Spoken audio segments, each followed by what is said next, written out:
মেয়েদের কোন অভ্যাসটা একদমই ভালো লাগে না? কিচ্ছু না, মেয়েদের একটা জন্মসূত্রে পাওয়া অভ্যাস, এটা আমার মারও আছে, এটা আমার বোনেরও আছে, এটা আমার বান্ধবীদেরও আছে। জীবনে প্রেম করেছিলাম, আমার ওই প্রেমিকারও ছিল।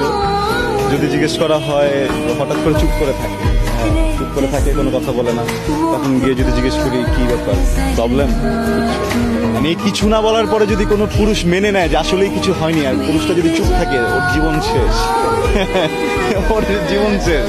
কখনো যদি কোনো মেয়ে, এটা আমার সকল পুরুষ ভাইদের জন্য বলছি, কখনো আপনার মা হতে পারে, বোন হতে পারে, স্ত্রী হতে পারে, প্রেমিকা হতে পারে, বান্ধবী হতে পারে, কখনো কোনো মেয়ে যদি দেখেন চুপ করে কোনো কর্নারে বসে আছে, মানে আপনি তাকে যদি জিজ্ঞেস করেন যে কি হয়েছে, সে যদি বলে কিছুই হয়নি, বিশ্বাস করবেন তাকে, তারপরে খোয়াবেন, তাকে বলবেন যে সেটা আমি কিছু করছি, আমি ভুল করছি, আমি সরি।